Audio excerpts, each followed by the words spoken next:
बिहार की मतदाता सूची पर सियासी संग्राम चरम पर है। कांग्रेस का आरोप है कि उसके बूथ लेवल एजेंट्स यानी बीएलएज ने 89 लाख शिकायतें दी, लेकिन चुनाव आयोग ने इन्हें नजरअंदाज कर दिया। इसी बीच डेडलाइन आज यानी 1 सितंबर को खत्म हो गई और आरजेडी सुप्रीम कोर्ट पहुंची है, समय बढ़ाने की मांग के साथ। उधर चुनाव आयोग कहता है कि प्रक्रिया पूरी तरह नियमों के मुताबिक है और जो शिकायतें आई भी वो निर्धारित फॉर्मेट में नहीं थी। तो चलिए जानते हैं ये पूरा मामला विस्तार से। कांग्रेस मीडिया विभाग के प्रमुख पवन खेड़ा के मुताबिक बिहार में स्पेशल इंटेंसिव रिवीजन यानी एसआईआर के दौरान पार्टी ने 89 लाख अनियमितताओं की शिकायतें दर्ज कराई। पर खेड़ा का कहना है कि हमारे बीएलएज की आपत्तियां ली ही नहीं गई। कहा गया शिकायतें व्यक्तिगत तौर पर दें।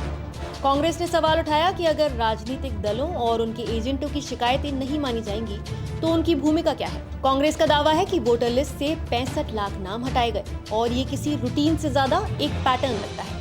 पार्टी ने दावा किया कि 25 लाख नाम पलायन के कारण, 22 लाख नाम मृतक बताकर, करीब 9.7 लाख नाम पते पर अनुपस्थित मानकर और 7 लाख नाम कहीं और पहले से पंजीकृत होने के आधार पर हटाए गए। पार्टी का ये भी कहना है कि इसका असर महिलाओं पर सबसे ज्यादा पड़ा। कांग्रेस के मुताबिक 7,613 बूथों पर 70% से ज्यादा महिलाओं के नाम काटे गए। 635 बूथों पर प्रवासी श्रेणी में हटाए गए नामों में 75% से ज्यादा महिलाएं थीं और 7,931 बूथों पर 75% नाम सीधे मृतक श्रेणी में डाल दिए गए। इसी बीच एक और दिलचस्प पहलू सामने आया है। 2 लाख से अधिक लोगों ने स्वयं आवेदन करके कहा कि उनके नाम ड्राफ्ट रोल से हटा दिए जाएं, क्योंकि वो या तो किसी दूसरे निर्वाचन क्षेत्र में पहले से पंजीकृत थे या उनके नाम गलती से जुड़ गए थे। वहीं केवल 33,326 लोगों ने अपने नाम शामिल करने के लिए आवेदन दिया। चुनाव आयोग का कहना है कि जो लोग जानबूझकर गलत जानकारी देंगे उनके खिलाफ रिप्रेजेंटेशन ऑफ पीपल एक्ट 1950 की धारा 31 के तहत कानूनी कार्रवाई होगी, जिसमें सजा और जेल का प्रावधान है। अधिकारियों का कहना है कि ड्राफ्ट रोल को जनता के सामने रखने का मकसद यही है कि किसे जोड़ना, हटाना या सुधारना है, ये खुले तौर पर स्पष्ट हो सके।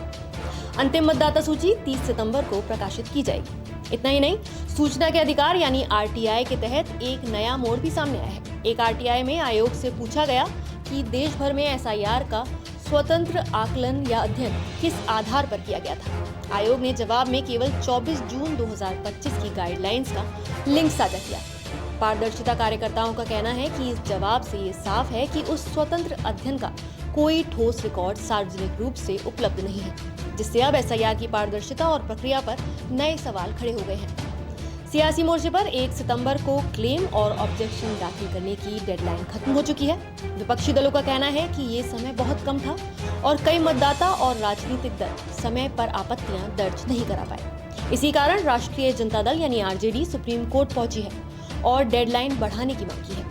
अदालत ने पहले ही 22 अगस्त को अपने अंतरिम आदेश में कहा था कि अगर 12 राजनीतिक दल गलत या डुप्लीकेट नामों की जानकारी निर्धारित प्रोफार्मा में देंगे तो निर्वाचन रजिस्ट्रार यानी ईआरओ उसे रिकॉर्ड कर आवश्यक कार्रवाई करेगा। यही प्रक्रिया अब कांग्रेस और चुनाव आयोग के बीच मुख्य विवाद का केंद्र बन गई है। चुनाव आयोग ने कांग्रेस के आरोपों को सिरे से खारिज करते हुए कहा कि कोई वैध शिकायत प्राप्त नहीं हुई।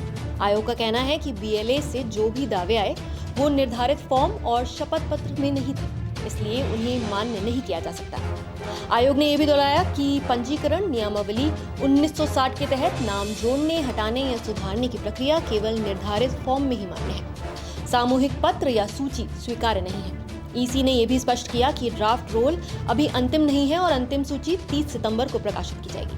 आयोग के अनुसार बिना सत्यापन किसी का नाम ना तो हटाया गया है और ना ही हटाया जाएगा और जो भी वैध क्लेम या आपत्तियां कानूनी प्रक्रिया के तहत मिलेंगी उन पर कार्रवाई जरूर की जाएगी। नतीजा ये है कि बिहार की मतदाता सूची को लेकर कांग्रेस और विपक्ष चुनाव आयोग पर पारदर्शिता और विश्वसनीयता के सवाल खड़े कर रहे हैं, जबकि आयोग पूरी प्रक्रिया को कानूनी और पारदर्शी बता रहा है। अब नजर सुप्रीम कोर्ट पर है कि वो डेडलाइन बढ़ाने पर क्या रुख अपनाता है और क्या मतदाता सूची की डोर टू डोर सत्यापन दोबारा होगी या नहीं। आप इस मुद्दे पर क्या कहना चाहेंगे? अपनी राय हमें कमेंट करके जरूर बताइए। नमस्कार, मैं हूं मानक गुप्ता। अगर आपको हमारा ये वीडियो पसंद आया हो तो इसे लाइक और शेयर जरूर करें और हाँ, हमें सब्सक्राइब और फॉलो करना ना भूलें ताकि आप देश और दुनिया की कोई खबर मिस ना करें। तो जुड़े रहिए हमारे साथ और देखते रहिए न्यूज़ 24।